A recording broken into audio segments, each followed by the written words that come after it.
Good morning, you guys. Thank you for coming. My name is Jonathan, and I run a company called BitPetro.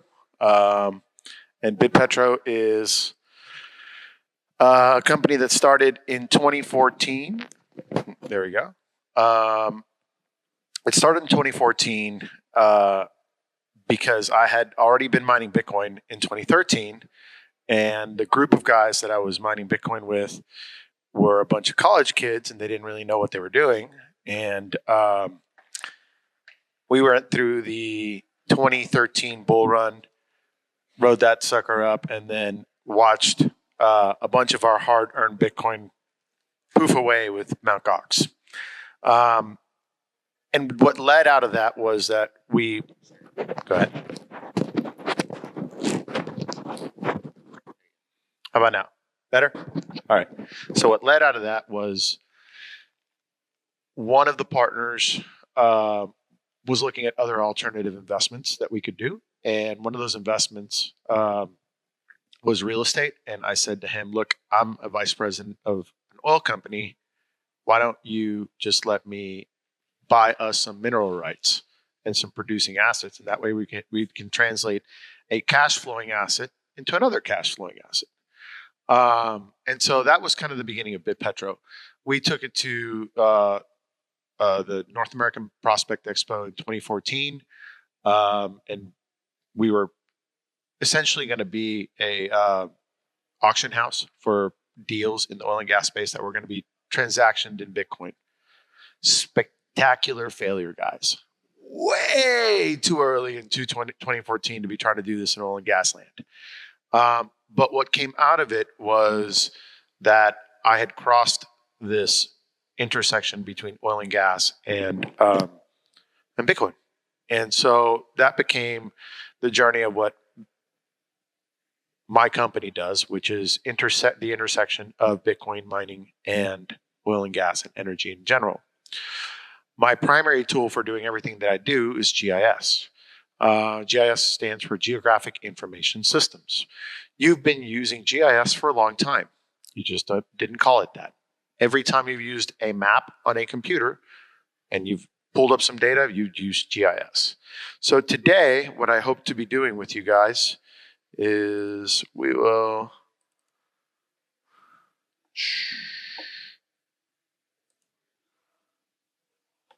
be covering all of this. So I'll guide you through an introduction of QGIS and ArcGIS. Installing it, I might get to the installation a little later. Basic concepts, working with the spatial data. What is spatial data? What is regular data? Performing some analysis, hands-on practice skills, that sort of stuff. And so what I hope you'll learn is you'll learn what QGIS and ArcGIS are. I hope that you'll have some basic concepts that allow you to take the ideas of utilizing vector raster and layered data and then translating that into something that helps you with your site selection, your inventory management, and your general asset tracking. So some of the things that we'll cover here are working with spatial data, performing spatial analysis, and again, the hands-on practice, which we'll do some examples. So my hope is that you can come in here with no experience in GIS, get your hands dirty a little bit, and then really understand what this means for you at a site level, what this means for you at a site selection level, all the way down to a site management level, because that's really what GIS helps you do. So if you go to my website, you'll have the ability to check out some sample GIS projects that I've built. This is probably going to be your friend, the most useful one to you, but probably my favorite one, although it has some broken links now, is the one that I did with Crypto Graffiti, where this is basically called a map story. The reason it's called a map story is because you can click on here on the map and you can find out information about the different sites where Crypto Graffiti put up billboards that were end the Fed billboards in the locations of all the feds in the United States. So in the cities where there was a Fed building, he would go in and he created this very awesome artwork that was all built from dollars. And what I did with him was, after kind of paying an homage to his work and basically detailing where all these things were, I then tried to create a experience that was map driven to take you through the data. So that's what you're seeing here, is like we're moving through these maps and we're moving through the data, and it's just making you think of maps as a different experience. So these are some of the signs. These are some of the things that he did. It tells you a little story about what, each one of the cities, what happened there. And then at the very end, we did something kind of interesting. If I can pull it up. This, that sign right there, I don't know if it's going to work. Yes. Is something that we did with my drone technology, artificial AR, and his artwork. And it did not work. Let me see if somebody else did the other one. Anyways, I'll try and find. Oh, there it is.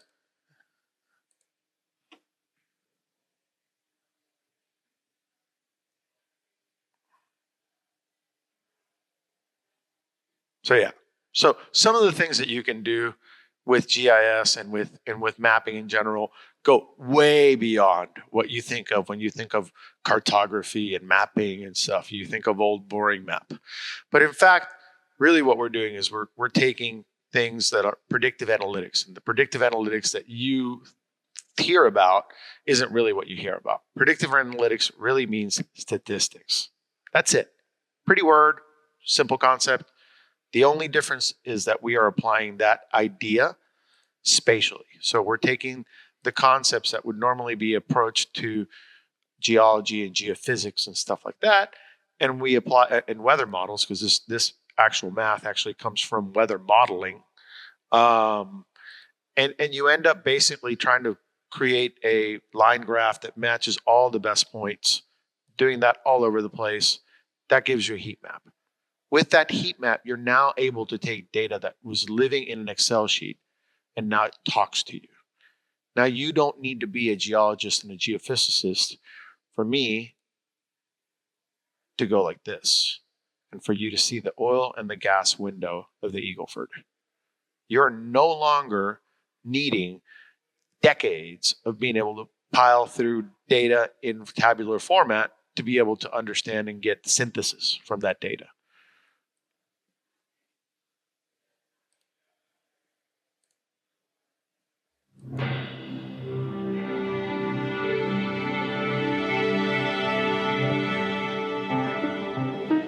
What is GIS? Great question. Let's start with just one of probably countless examples we could choose from. So suppose you live somewhere like I do here in San Diego, where we are getting more and more floods, and you want to know if your home's at risk. You would want to know, are you in a floodplain? What about drainage? How much rain did you get? How might that change in the future? When you start to combine and layer all this data with GIS, you can actually see how at risk your home is to floods.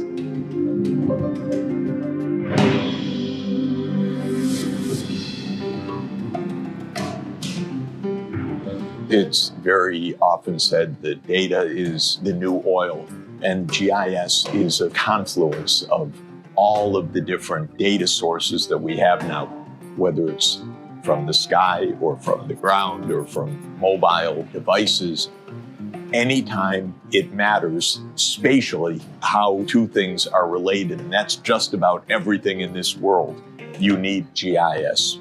Whether you've heard of GIS or not, it's all around us. It's used by every major corporation to manage their supply chains and to pick where to build stores. It's used by utilities. It's used by transportation companies. It's used by every governmental body. But it's also about what's happening in your neighborhood, what's happening in your community, which is why it's kind of remarkable that so few people know about it. A community occupies a space in the globe, right? For a city, the city is responsible for that space, from land parcels to where are utilities located, to the conditions of the roads or the transportation system. All of that occupies the space. And so I really can't see a way to manage all that without GIS. With GIS mapping, we can work much more closely with communities that have been marginalized for so long. It gives you this ability to problem solve with so much more information. If you think about people are living on this much money and they have this size of household and they tend to be working multiple jobs, low-wage jobs, being able to see those layers gives you a different view so we can create a different future in those spaces. In the GIS industry, some estimates are that it's going to double between now and 2027. Our clients use GIS in insurance to help understand risk. In agriculture, it's used to help farmers make better decisions about what to plant. We also see a lot of businesses looking at how they optimize their supply chains. You can look across your entire network of suppliers and make different choices to meet whatever your goals are. And it could be about saving money, it could be about efficiency, but it may also be about sustainability. And those things don't contradict each other. They can all come together. GIS has been absolutely transformative. It's the ability to bring the art and the science of decision-making to the table. Let's say you're a retailer and you're thinking about expanding into new markets. You can look at, where do my customers live? Where do they shop? Where are my competitors? Combine all this data and you start to see great options for store locations. So we can use GIS to look at how their business decisions might impact their bottom line.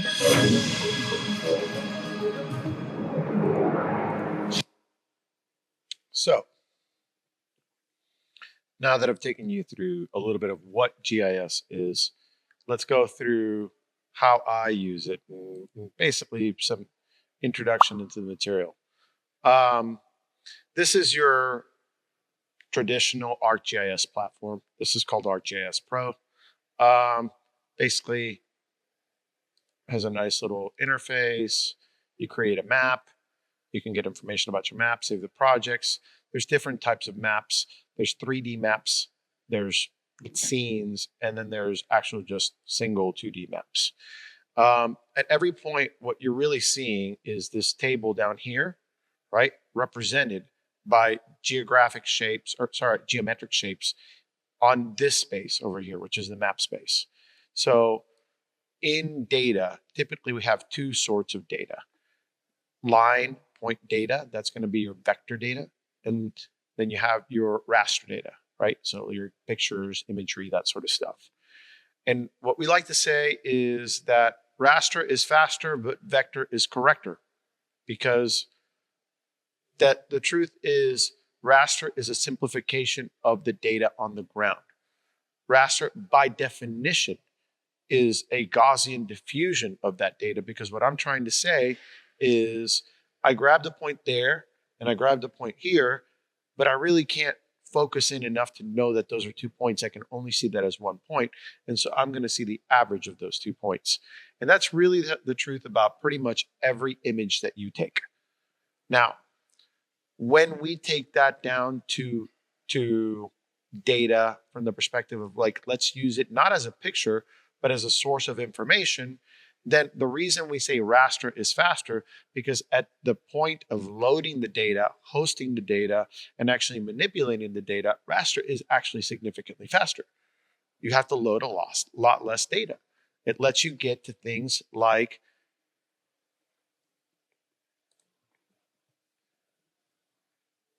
let's go to, I want to show you there so that you have in your head that this is accessible to you right now. So I want to show you something that you can go online. This is free. You don't have to sign up for anything. Just go on my website, click on it, and now you got heat maps. And so why am I saying raster is faster? Because you're now looking at the exact same data set displayed in vector and in raster format. What do I mean by that?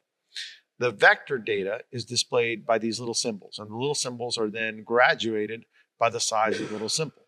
So what that means is you're seeing power plants by their type, then you're seeing them sized, the symbology is then sized by the size of the power plant. But what we're doing on the density side is we're saying create a density map or a heat map of how closely packed together these things are. And so you can see that there are two very, very, very different interpretations of the data. It's the same data, guys. So it allows you to start to understand what your environment is. It allows you to basically extract the metadata from your existing data. And it's only when you put it in a map that some of these things kind of tend to pop out, because they're spatial related features. And so let's show you some of that.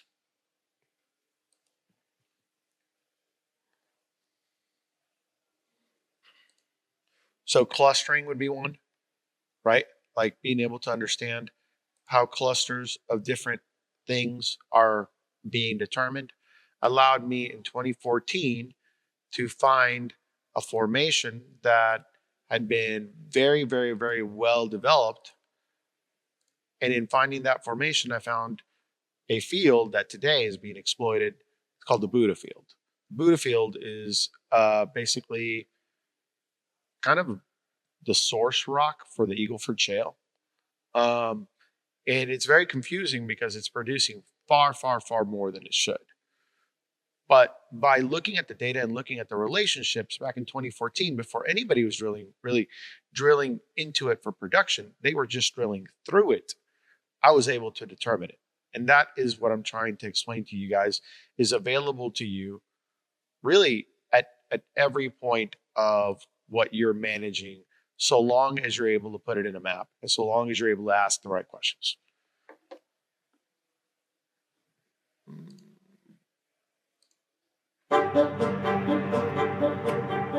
We see paved asphalt and concrete every day. We see roadside land on the highway every day. But can we see it differently? It might be that the roadsides are the key to unlocking solar arrays and the expansion of our energy grid. My name is Allie Kelly. I'm Executive Director of the RAY. We are convinced that technologies exist today to unlock those forgotten miles of highway roadsides, to produce clean energy.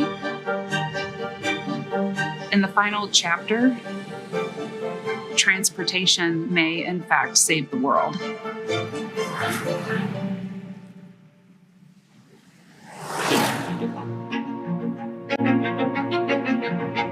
The RAY was founded by Ray Anderson's daughter, Harriet Anderson Langford.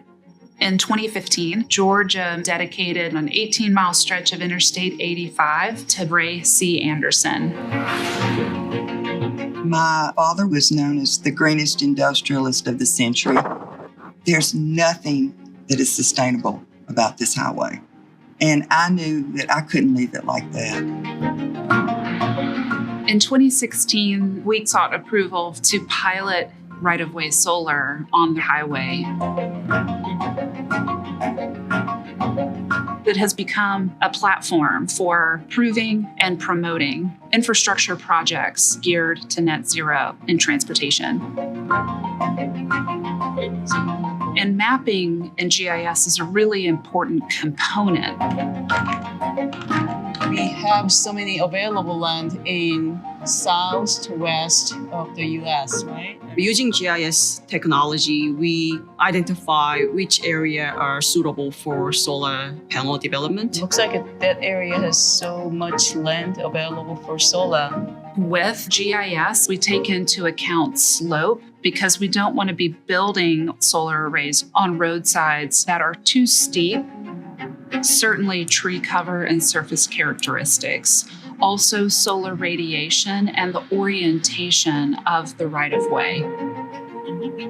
we calculate the peak sun hours for each solar panel point. The models show us that this solar array has the potential to power more than 1,200 homes. I'm going to stop that right there because that model that you just saw, that's part of what makes GIS important. We can begin to ask statistical questions that are coming in from the data. We can then create a function and then drive that function into another function. And so what that does is it allows us to then start doing things like this.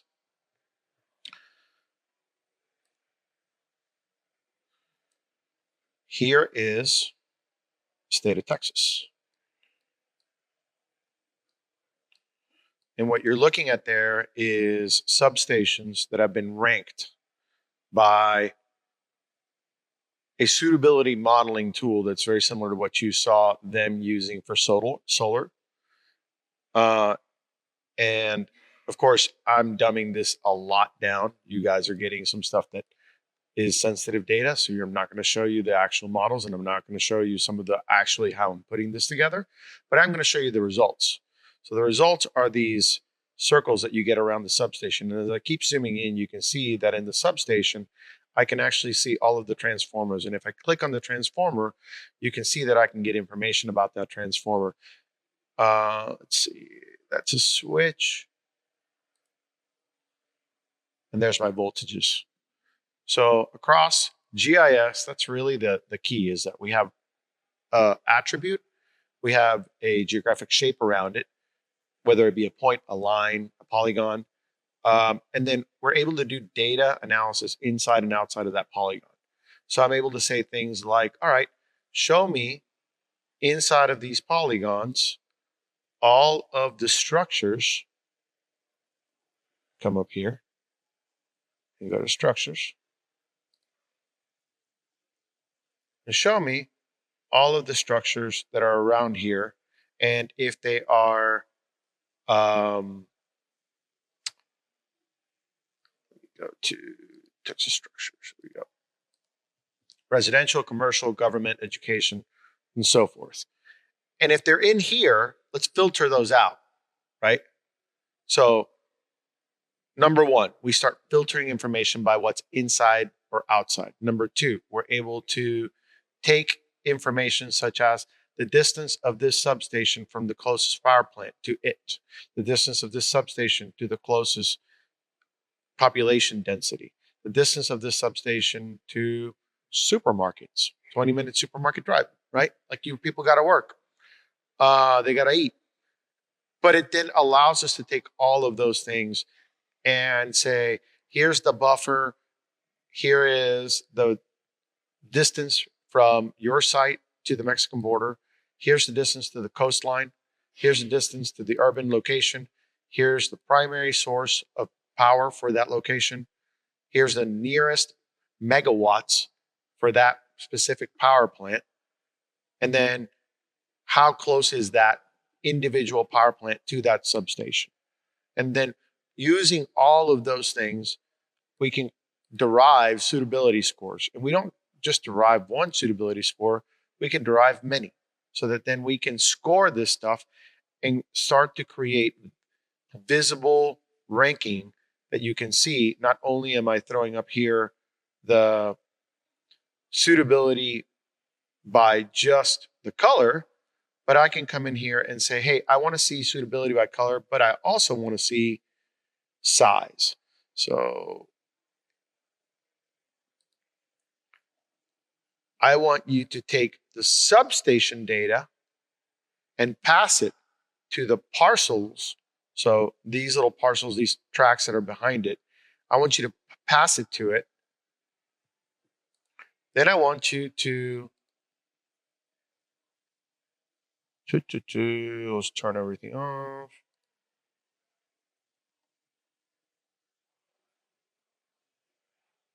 Just show me in size the ones that really work. And so now those circles that we're seeing there, they're not circles of the substations, even though it's substation level data. What I'm seeing now, try to turn everything else off.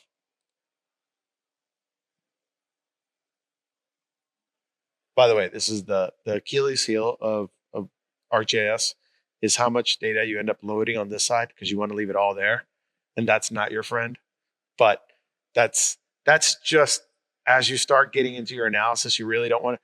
It feels like you're leaving your home when you go to the next one. You wipe the slate clean and you're like, what happened to all my links? So that's one of the reasons you'll see me kind of glide around here a lot.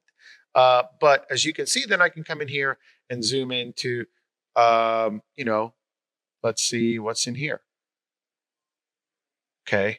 Well, now I know that those tracks, number one. Wait. Yes. Like data out of the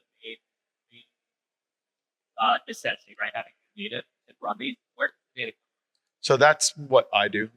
I source all of this data either from private or public sources.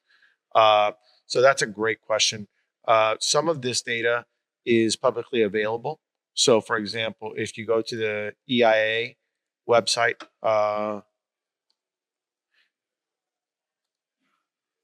you can come in here and grab data from the EIA. You can go to, for example, right now we're in Tarrant County. You can go to the Tarrant County Appraisal District, and we can go all the way to their interactive map. And you can download this data as well, but I'm showing you this is GIS as well. That's Esri data that they're getting, and then you can go and you can zoom in here and keep zooming, and you can see that's the same type of data that I have. Right? So I'm going out to all of these counties and I'm collecting up all of that parcel data. I'm going to all of the utilities and I'm collecting all that data, all the ISOs, and I'm collecting all that data. And so when I'm giving you reports and when I'm doing something for you as a miner, this is an example of one of my reports, is I'll come in here and say, here's my executive summary. You were looking for a 20 megawatt grid connected site, 5 to 10 acres, and ERCOT load zone west was your primary consideration with a cost of $40 per megawatt hour on a pre-TDSP basis. And so we start by looking at those things, target some of them. The way I work, guys, by the way, is I'm like an attorney. I charge a deposit. I charge $175 an hour. I guarantee that I'm going to find 10 sites because I'm going to find hundreds. I'm not worried about 10. I guarantee you 10 because the list is so long. When we get done finding out what's wrong with the first 10, there's 10 more behind it and 10 more behind those. Because the name of the game, after you get done with all this GIS analysis, is what's wrong with the site for other reasons, for the human reason, for the legal reason, for everything that I can't find on data on a map. And that's so you have to take in the perspective of the way I work is I'm not a broker. I'm not taking your money so I can say, here's my 5 sites. I'm saying, tell me about your site. Tell me about what makes that site work. Tell me about the site where you're like, holy crap, John, how did you do that? How did you find that? And then what I do is I take that and we start breaking it down into attributes, right? We start saying, what's the power matter? What's the location matter? Okay, we're going to weigh that by a certain weight. We're going to look at the proximity. We're going to give that a certain weight. We're going to come in here and do suitability, give that a certain weight.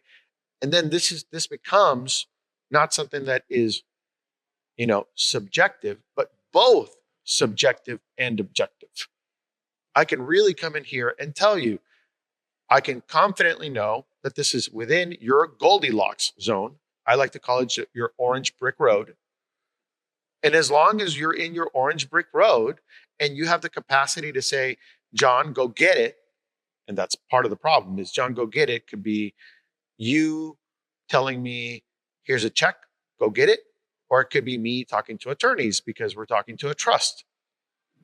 That takes a while, right?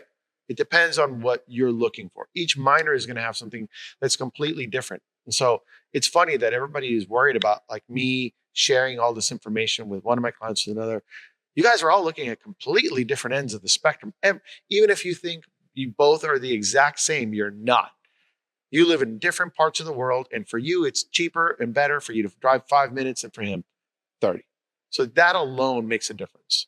And so when you start turning the data into human questions, which is what I do, then you can extract the answers that make sense for you, not only from a site suitability analysis perspective, but think about this from the perspective, if I can do all of these things and I can say, look at the land market situation out there. And let's say that because we're looking at sites that are directly adjoining substations, that we're in a different world, right? Like we're in a world where today, where before you had simply,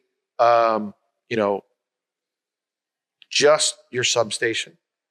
Today you have your substation and your solar array farm. Today you have your substation, your solar array farm. And because there's a solar array farm now, there's a reason for a battery operated station, BESS station, to come in here and install.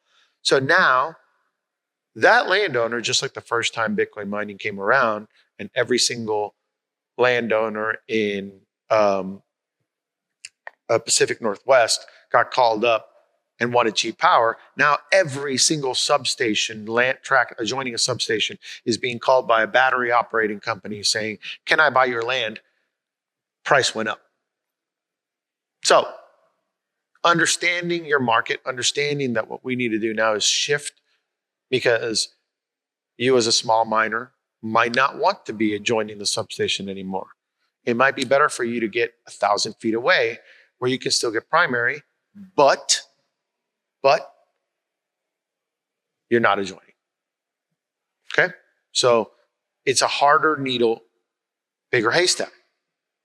That's how we have to work it. So what matters for you is not going to matter for somebody else. And how we get to that through GIS is by asking questions like, what does that place look like for you? And so the other thing that I want you guys to think about is that because this is about spatial data, that you can start to turn this into like spatial data that's specific to the assets inside of the building. And I say that because I wanted to show you guys real quick. In just a little bit. This is a dashboard. So what ends up happening is that in GIS, because you have the spatial component, you can take a BIM model, business information model, or a AutoCAD model, and actually map your site. And then if you have all the CAD drawings for your miners, for your site, for everything, you can actually create a situation where you're feeding the miner data, which, hey, guess what, guys? What do miners spit out? Data. That's all they spit out. And now I can drag that miner and put him in this little box right here. And now what we're talking about is not just managing data. We're talking about being able to have a digital twin of our facility, of our facilities. So now we can start to think about, okay, crap, we got miners coming into Ohio, but we have this other delivery coming into Texas. What are we going to do, guys? How do we route these? You can start to make those decisions. You can start making decisions like, hey, let's put an inexpensive thermal camera on the racks, looking at the racks. And if any of these units start looking a little bit weird, let's learn about that and do predictive analytics to say, hey, when we see heat after so long, heat looks like this, we get a downed miner. Well, guess what? Now we start seeing the heat signature, and before the miner goes down, we're doing preventative measures. But you can't do that kind of stuff if you don't know where it's happening. You cannot do that kind of stuff if you don't understand that you can take the existing mapping infrastructure you already own, because I'm pretty sure that all of you can get the CAD drawings for everything that you own. You can put it in here. You can feed it through the engineering side of it, and you can actually get SCADA level operating information out of your facility. This is stuff that happens in pretty much every single petrochemical plant. So it's tried, it's true, it's been here for a long time. It just hasn't hit our industry. It's very close. We have Foreman, right? Foreman's really close to something like this, but they stop at the spreadsheet, because that's where everybody stops with data. Because making the big jump to geospatial, even though it's an X, a Y, and a Z, it changes the way you have to manage that data. And so that's kind of the block there. And that's why you don't hear about people using this stuff more. But we're coming to a world where, look, you've got AI doing stuff that feed this level of information to AI and Bitcoin.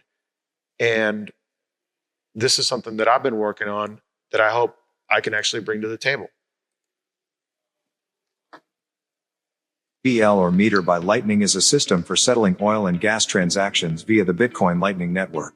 For oil and gas companies affected by the rising cost of reconciliations and the risk of cash lag, MBL offers real-time settlement of sales by leveraging smart pipeline meter data and enabling a direct settlement process. This provides operators with the certainty of getting market pricing without the need to wait 30 to 90 days for payment on sales of oil and gas to the market. Unlike current industry practice, our system is not a simple report to be reviewed and approved for payment at a later date. Instead, we deliver an automated payment solution that settles sales directly from the verification of meter data at both ends of the custody transfer point. Field computers and metering devices provide real-time pressure, temperature, and specific density data to the operator, which should enable accurate pricing and billing options for operators. However, none of these smart pipeline systems can provide financial settlement, even though they record the data at the physical custody exchange point, at time and intervals measured in fractions of a second. They are simply unable to effectively process or utilize all the data due to antiquated procedures and centralized banking systems. Operators use a series of manual processes that take significant time and are prone to human error. This extends their monthly accounting processes, and in fact, team members can spend approximately 260 hours each month reconciling, tracking down data, and fixing errors.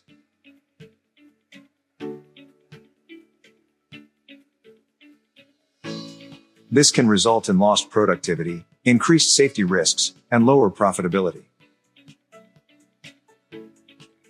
By automating payments from validated and secured smart meter readings, we can increase the clarity, consistency, and control of the settlement process, all but eliminating the need for reconciliations.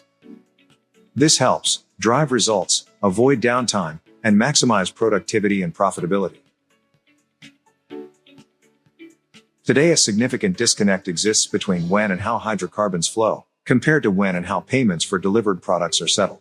This disconnect results in cash lag, credit risk, and increasing energy costs passed on to the consumer. MBL resolves these issues by integrating existing hardware and software in the energy industry with the Bitcoin Lightning Network, an open-source peer-to-peer payment technology. MBL's platform offers a revolutionary payment process that removes third parties and delivers near-instant settlements. Synchronizing the custody exchange of oil and gas molecules with settlement removes the financial overhead currently required in the accounting of sales across the upstream, midstream, and downstream sectors of the energy industry, creating undue financial friction that can impede investment and innovation.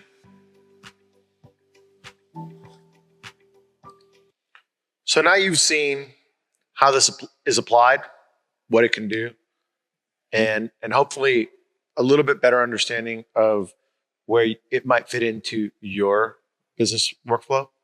So let's talk a little bit about the open source version of all of this, because so far I've been talking mostly about closed source.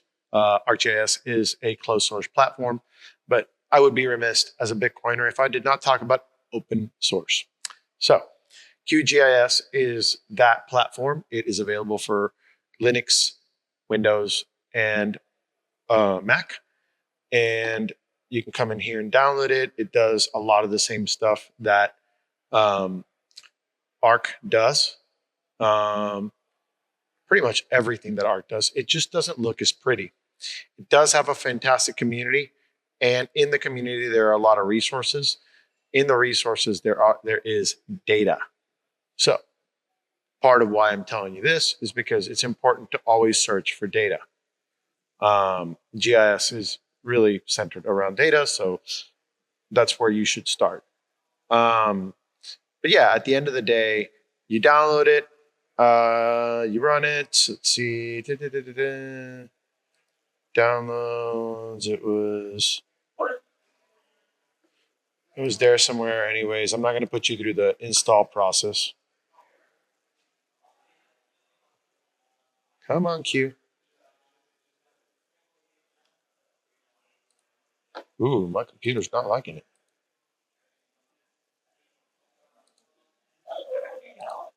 What did you do?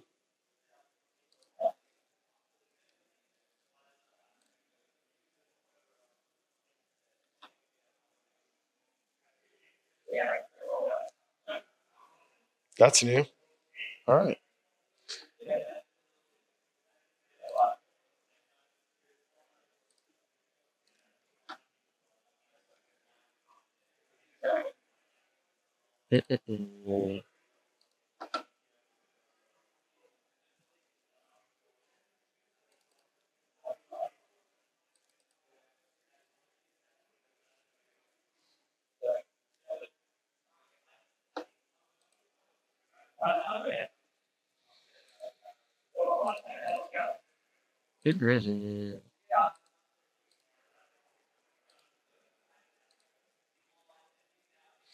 While that's loading, I'll show you something else. So some of the, when I'm doing work, I'll turn in title examination reports. So you'll know what you're buying, the last few times that property was bought or sold, as well as a map of the area and disclaimers. So let's see if this guy's, yeah, there we go. We are running out of time Thursday. Great. So what time do we end? 5 minutes over. Oh, okay, we're over. You could. There's not a lot of setup for the next one, so if you want another questions, but I mean, no, actually, this is perfect because I got basically just enough time to show you guys how to open up QGIS, how it looks a little bit different, and in here you would just come in and add data.